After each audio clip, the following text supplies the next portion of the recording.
Baru-baru ini diyakini bahwa kita bisa tersedot ke dalam lubang hitam yang super duper besar. Hal-hal yang akan Anda temukan akan benar-benar memperluas kesadaran Anda tentang kosmos. Sebuah studi baru oleh para peneliti Rusia, Nikolai Gorgavi dan Sergei Tulbashev, benar-benar mengejutkan komunitas ilmiah karena sangat jauh dari model kosmologi standar dari satu semesta. Kedua astrofisikawan ini telah menyetujui bahwa alam semesta kita mengalami siklus ekspansi dari konstruksi yang tak terhitung jumlahnya dengan teori angkatan laut apa yang umumnya disebut model siklus berosilasi. Pikirkan banyak-banyak tentang Big Bang dan Big Crunches. Orang yang tidak menguasai fisika dan astronomi akan berpikir, ya, jika aku menyusut, aku mungkin akan menyadarinya. prosesnya agak sulit untuk dijelaskan, tapi saya akan membantu Anda memahami semuanya karena ternyata kita benar-benar dapat menyaksikan kontraksi atau krisis berikutnya. Para ilmuwan ini juga merujuk pada kemungkinan pembentukan lubang hitam super duper masif yang pada akhirnya akan menghabiskan seluruh alam semesta kita, dan itu berarti bersama dengan kita di dalamnya. Dalam video ini, Anda akan mengetahui apa yang akan terjadi pada Anda ketika alam semesta mulai menyusut, mengapa semua lubang hitam bisa bergabung menjadi satu, dan yang paling penting, Anda akan mendapatkan wawasan tentang jawaban atas pertanyaan kontroversial. Bisakah lubang hitam memakan alam semesta?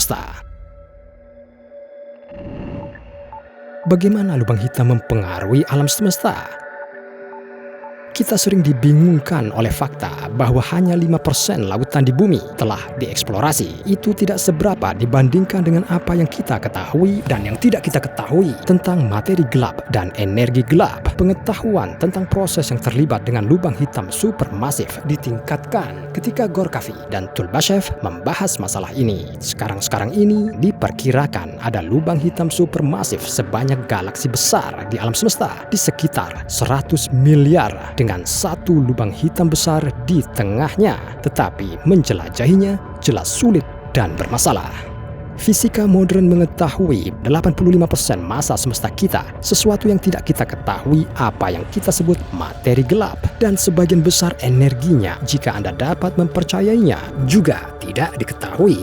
Pada dasarnya, kita hanya memiliki sedikit gagasan tentang terbuat dari apa 95% alam semesta kita. Pada poin ini, semua yang kita tahu pasti tentang materi gelap, ia berfungsi sebagai lem menyatukan galaksi dengan robot gravitasinya. Begitulah sebenarnya cara kita menemukannya. Ketika kita melihat galaksi, tidak ada cukup materi yang terlihat. Artinya sistem bintang untuk menyatukan mereka, dan apa yang kita sebut energi gelap kita duga adalah kekuatan misterius yang mendorong semesta terpisah lebih cepat di mana-mana. Situasi ini begitu mengerikan sehingga beberapa fisikawan karena putus asa telah menyarankan untuk menyesuaikan hukum gravitasi pada skala besar agar sesuai dengan pengamatan sehingga kita dapat mengecualikan materi gelap entah bagaimana caranya. Jadi, berita bahwa bertambahnya dan hilangnya massa lubang hitam mungkin terlibat dengan menyusutnya alam semesta menyebabkan sedikit keriuhan di kalangan kosmologi.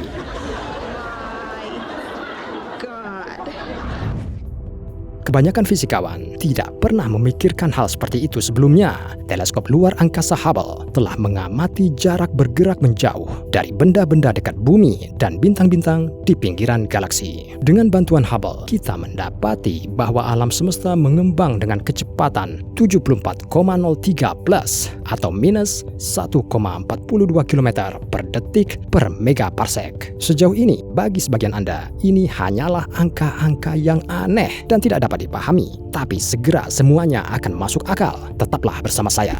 Masalahnya, pengamatan dari teleskop luar angkasa lain yang disebut Planck yang memantau radiasi latar gelombang mikrokosmik atau CMB memberi kita data yang sama sekali berbeda, hanya 67,66 plus atau minus 0,42 km per detik per megaparsec ruang. The Planck pada dasarnya melihat hal-hal yang lebih jauh, dan itu berarti lebih tua, lebih jauh ke masa lalu. Jadi, ternyata tingkat ekspansi alam semesta yang menjauh dari kita lebih rendah daripada di jarak yang dekat. Namun nyatanya, jika perluasan alam semesta disebabkan oleh hilangnya massa di masa lalu, maka di masa lalu yang sangat jauh, laju ekspansinya jelas akan berbeda dengan yang kita lihat sekarang.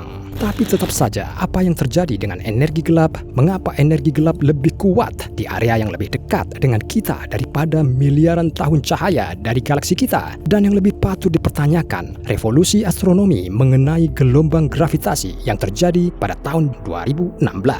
Detektor gelombang gravitasi Amerika yang disebut LIGO menerima lusinan sinyal dengan signifikansi statistik yang berbeda. Lebih dari selusin diantaranya memiliki tingkat kredibilitas yang sangat tinggi. Dan hampir semuanya adalah gelombang gravitasi yang disebabkan oleh penggabungan dua lubang hitam. Jadi, dari mana begitu banyak lubang hitam berasal? Pasti ada sumber tak terduga untuk formasi ini. Para peneliti telah mempelajari apa yang mungkin berfungsi sebagai sumber seperti itu, dan ini adalah alam semesta Phoenix. Menurut gagasan ini, semesta yang ada mengalami banyak siklus kontraksi dan ekspansi. Siklus kita bukan yang pertama, dan kemungkinan besar bukan yang ke-100.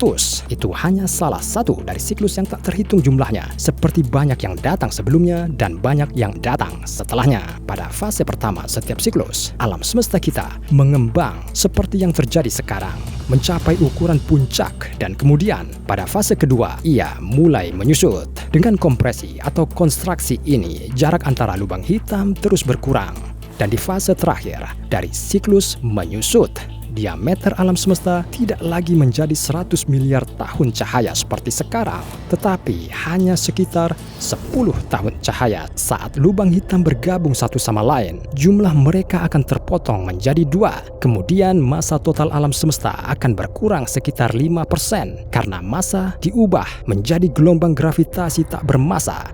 Dan lubang hitam yang tersisa dapat terus bergabung satu sama lain, dan massa alam semesta akan terus berkurang 5% lagi dan lagi. Setelah mencapai kontraksi sekitar 10 tahun cahaya dengan suhu sekarang 10 miliar Kelvin dari kompresi CMB, semua atom unsur berat meluruh. Secara bersamaan, penggabungan lubang hitam mengubah sebagian besar massa menjadi gelombang gravitasi, dan ketika transformasi ini mencapai ambang kritis, kontraksi semesta berhenti, dan itu mulai berkembang pesat.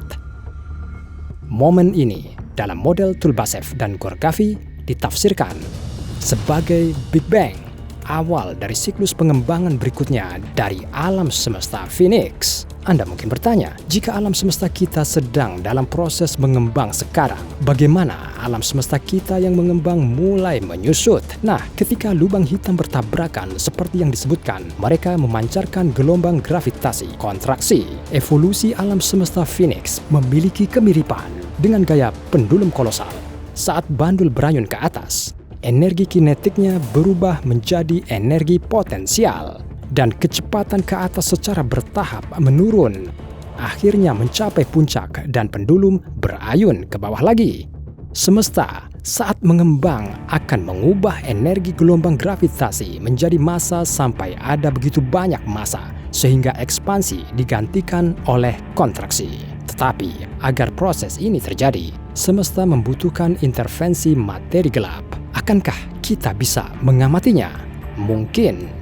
Melewati antara bumi dan bintang dari galaksi lain, kelompok globular gelap materi gelap cenderung menciptakan efek lensa gravitasi yang dapat kita amati. Ada kemungkinan akan mudah untuk membedakannya dari area langit lainnya. Tapi ini tidak pasti. Jadi, akankah kita tahu jika kita telah memasuki lubang hitam? Kita telah mengetahui bahwa jika sesuatu menghabiskan seluruh semesta kita, itu tidak akan menjadi satu lubang. Itu akan menjadi penggabungan lubang hitam yang tak terhitung jumlahnya. Kita sering terintimidasi bahwa jika kita memasuki lubang hitam, kita akan meregang seperti spaghetti saat kaki keluar, ditarik lebih cepat dari kepala kita jika kita memasukkan kaki terlebih dahulu. Tapi itu belum tentu begitu. Jatuh ke dalam lubang hitam akan membuat kita menghadapi spaghettification dan kematian hanya jika lubangnya kecil. Kita akan ditelan oleh sesuatu yang mega uber super raksasa dengan lubang hitam super masif. Perbedaan antara efek gaya pasang surut di kepala dan kaki Anda tidak akan signifikan. Kemungkinan besar memasuki objek seperti itu tidak hanya tanpa rasa sakit, tetapi juga tidak terlihat oleh sebagian besar dari kita. Sama seperti Anda tidak menyadari bahwa musim panas baru saja berlalu dan Anda belum bersenang-senang. Para astronom akan mengikuti proses ini dengan cermat. Mereka akan melihat pergeseran merah di galaksi jauh secara bertahap memudar. Ini berarti tepi lubang hitam utama semakin dekat. Kemudian semuanya akan tiba-tiba berubah menjadi warna biru. Alam semesta akan berubah dari mengembang menjadi menyusut. Sebenarnya itu akan menjadi tanda pamungkas bahwa kita dikonsumsi lubang hitam. Jadi itu saja. Anda tidak perlu pergi ke bagian belakang rak buku seperti di Interstellar. Fakta ini seharusnya membuat Anda bahagia. Tetapi mari kita akui bahwa kiamat yang membosankan dan tidak penting seperti itu mungkin agak mengecewakan. Maksud saya, jika kita seharusnya mati, ini harus spektakuler. Izinkan saya memberi Anda deskripsi yang lebih rinci tentang seperti apa Universe Doomsday yang menyusut. Mari kita mulai dengan apa yang kita butuhkan untuk akhir dunia yang sebenarnya. Hipotesis Gorkafi dan Tulbashev mengungkapkan bahwa suatu tempat di semesta ada lubang hitam besar, jauh lebih masif daripada lubang hitam supermasif manapun yang sudah ditemukan. Mari kita asumsikan itu muncul dan akhirnya menghabiskan seluruh semesta, termasuk bumi dan kita semua. Itu tidak akan menjadi momen yang singkat. Pernahkah Anda terbangun di malam hari karena mendengar suara tajam yang aneh dari dapur dan kemudian menyadari bahwa itu hanya botol air plastik yang Anda kompres untuk recycling berkembang kembali ke bentuk aslinya? Kira-kira seperti itu.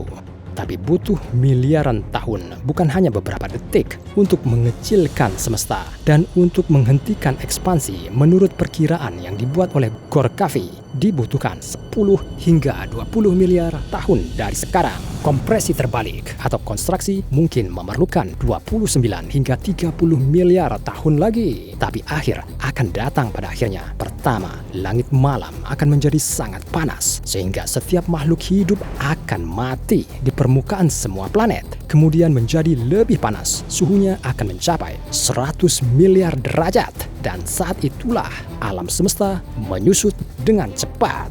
Kita tidak akan mampu bertahan dari siklus kontraksi Phoenix Universe. Mungkin ada jalan keluar dari situasi ini, tetapi belum ada yang tahu apa itu. Tapi Anda yang sedang menonton video ini sekarang, kemungkinan besar tidak akan menyaksikan peristiwa tersebut.